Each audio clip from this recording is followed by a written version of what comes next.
First January এবং এই first জানুয়ারিকে রুখার জন্য ছেলে মেয়েদেরকে, গ্রামবাসীকে, প্রতিবেশীকে কিভাবে আদেশ এবং নিষেধ, তার মধ্যে কি আমাদেরকে দল গঠন করতে হবে?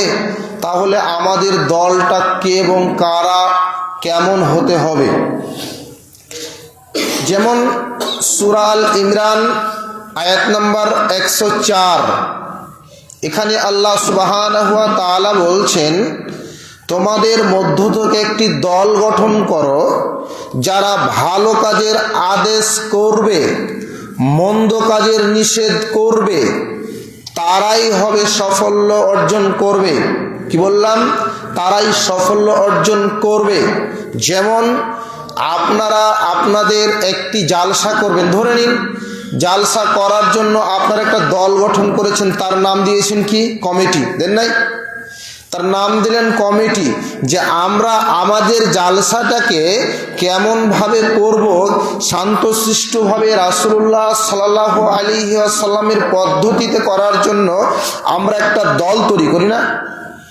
এই দলটা তৈরি করি, এই দলটা এখন আপনাকে যে কথাটা বলছিলাম যে ভালো আদেশ আপনাকে করবে, এখন ধরে নিন একটা হাদিস থেকে আপনাকে একটা উদ্ধৃতি, তাহলে বুঝতে পারবেন। আবু বকর সিদ্দিক রাদিয়াল্লাহু তাআলা আনহু বলেন, রাসূলুল্লাহ সাল্লাল্লাহু আলাইহি ওয়াসাল্লামকে বলতে শুনেছি, যখন কোনো সম্প্রদায়, কোনো মানুষ যখন পাপে জড়িয়ে যাবে, খারাপ কাজ করবে, নোংরা কাজ করবে, তা হতে বাধা প্রদান করবে না। তখন সেই যেন তার বল প্রয়োগ করে, তার শক্তি প্রয়োগ করে। শক্তিটা কেমন? এখন ধরে নিন আপনার ছেলে ফার্স্ট জানুয়ারি বানাতে যাবে, ধরে নিন যাবে। এখন আপনার ছেলেকে আপনি মুখে বলুন, বুঝিয়ে বলুন, নম্রভাবে বলুন, ভদ্রভাবে বলুন, মিষ্টি মার্জিত ভাষা দিয়ে বলুন। কেমনভাবে বলবেন?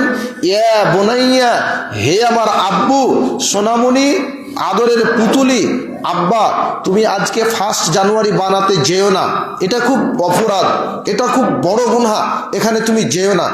তারপরেও যদি আপনার বাধা না শুনে, তারপরে যদি আপনার কথা না শুনে, তাহলে আপনাকে অভিভাবক হিসাবে আপনাকে লাঠি চার্জ করতে বাধ্য হতে হবে।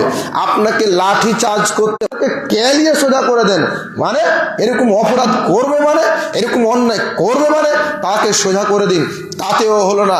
সবচাইতে দুর্বল ইমান যেটা, আপনার যখন এই দুটি অপশন ব্যতিক্রম হয়ে গেল, আপনার কাছে কোনোটাই শক্তি নেই যে আমি তাকে বলতে গেলে হয়তো আমাকে উনি কেলিয়ে দিবে। আপনার ইনকাম করা টাকা দিয়ে আগিয়ে দিচ্ছেন, আপনি আপনার কামাই করা টাকা আগিয়ে দিচ্ছেন, যাও তুমি যাও করে এসো, তাই না? তাহলে আমাদের ছেলে আমাদের মেয়ে যায় কি করে? জগন্নাথপুর ফরেস্টে যায় কি করে? তালগাছির মাঠে যায় কি করে? ভৈরবপুরের মাঠে যায় কি করে?